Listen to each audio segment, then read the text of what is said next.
This is what I produced. 22 volumes of scholarly theological treatise and biblical commentary. 22 volumes. Well, I suppose I would have produced more, but I died. Acute lymphoma, 3 months from diagnosis to death. No pain, however, for which I was truly grateful.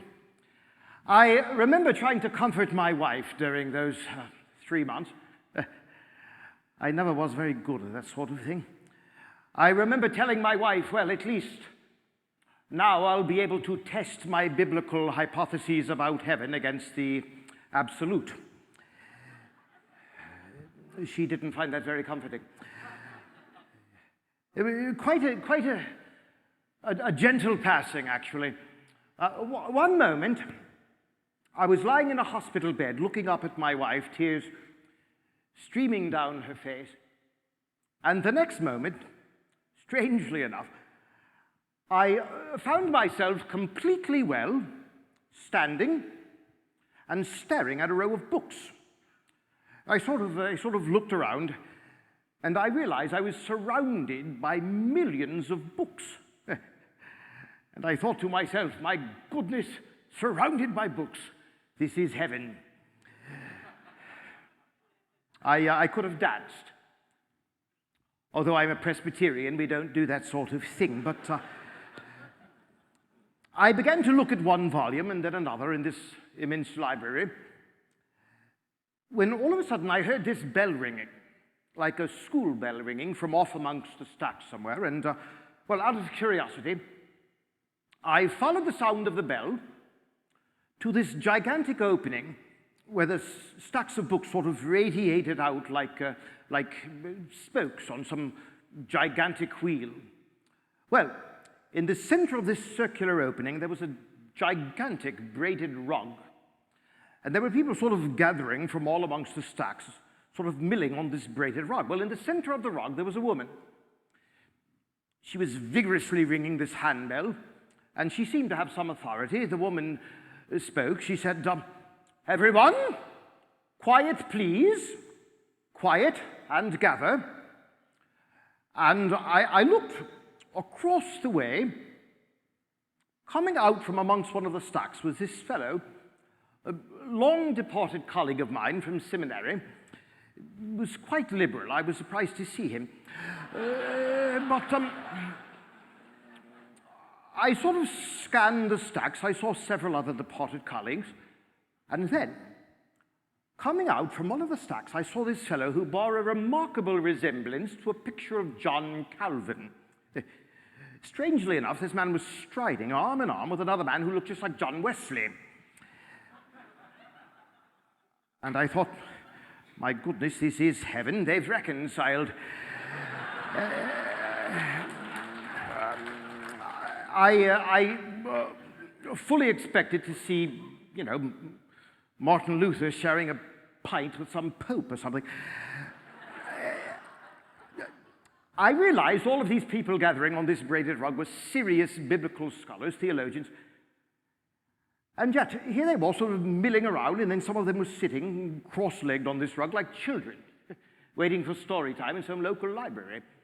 Well, the woman with the handbell, she spoke again. She said, everyone stop your chatter. Please be seated. Now, we have a new arrival today, and he is going to read to us from his greatest work. Everyone was seated. The woman sat down, and I was introduced. Well, I was sort of standing there looking around, and I said, I thought under my breath, what is this, show and tell? And I heard this voice say, exactly. And I looked down, and it was he. It was the Lord Jesus Christ, smiling up at me.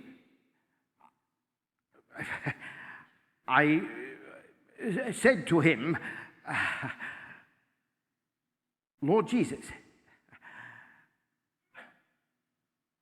what's going on here? And he said, "We're here to listen to you read from your greatest work." My work. No, no, Lord Jesus, I'm here to listen to you, to learn from you. He said, "Oh, not just yet." And tears began to form in my eyes. I mean, to think, read my greatest work to Jesus, to this crowd of scholars. Well, for once in my life, I was simply dumbfounded. I didn't know what to say. Finally, I sort of muttered out to him, "Lord Jesus, I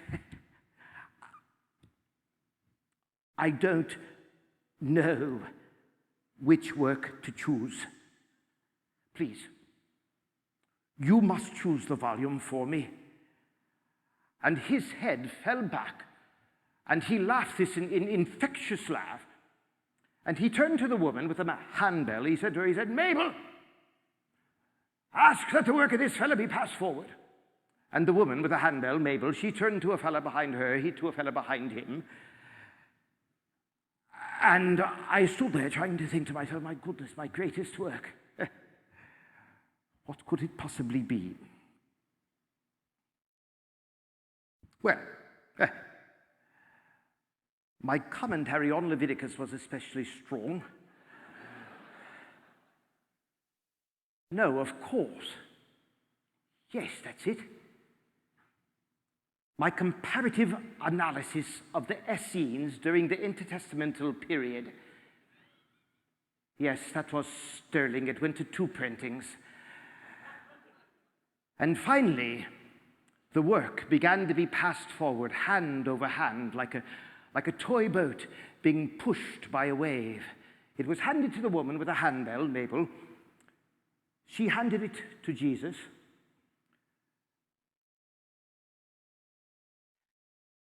And he handed it to me.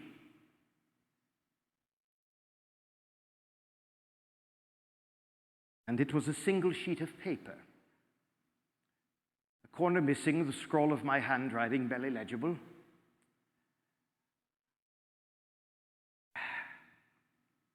And I said to him, "What is this? Some sort of a joke or something?" And he just smiled at me.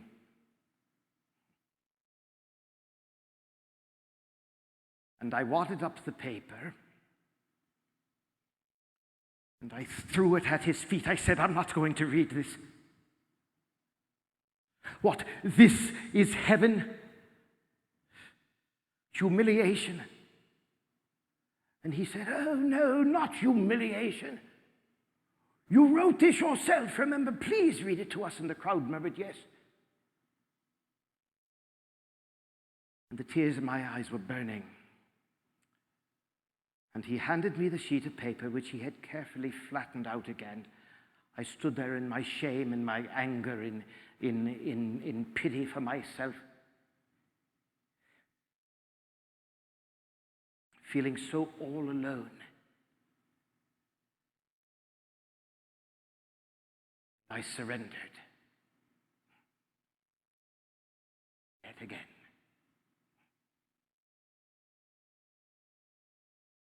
In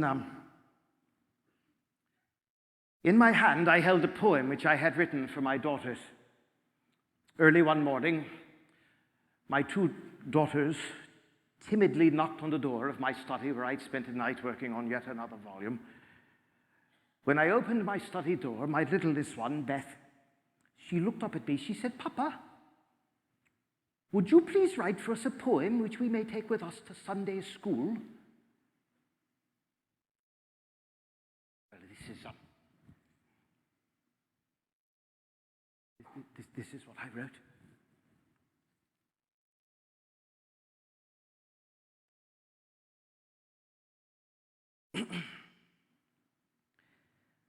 Jesus never forgets me. I'm never out of sight. He sees me playing in the day and watches through the night. Jesus never forgets me. He always hears my prayer. Alone, in a crowd, still aloud, I have his listening ear. Jesus never forgets me. I'll never be alone. His word will always guide my way until he calls me home. And the Lord, Jesus Christ, creator of the universe,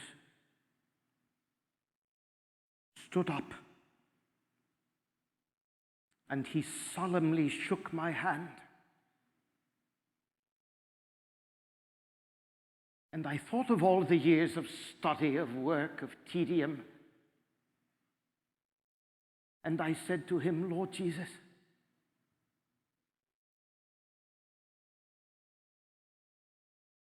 was it all just stubble then?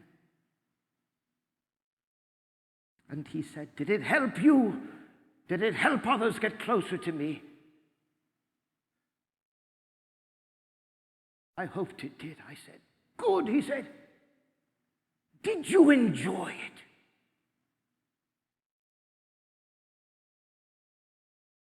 I loved every moment of it, I said. Good, he said. But did you begin to love it more than me?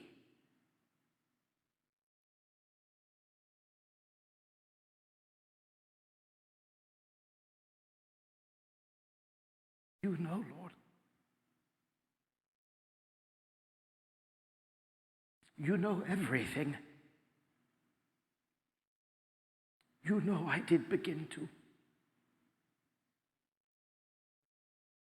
He said nothing. I said nothing for a long moment.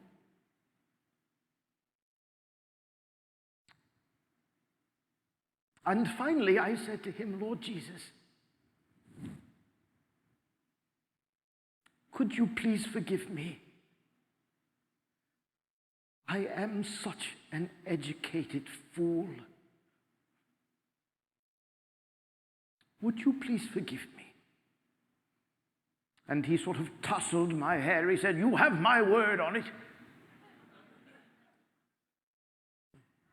All I remember then is just burying my head in his shoulder and weeping like a child.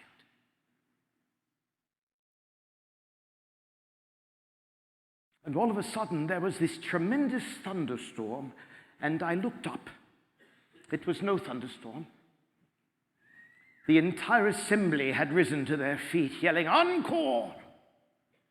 And Jesus put his arm around me. He said, shall we do it together then? I've always liked that third verse best. Jesus never forgets me. I'll never be alone. His word will always guide my way until he calls me home.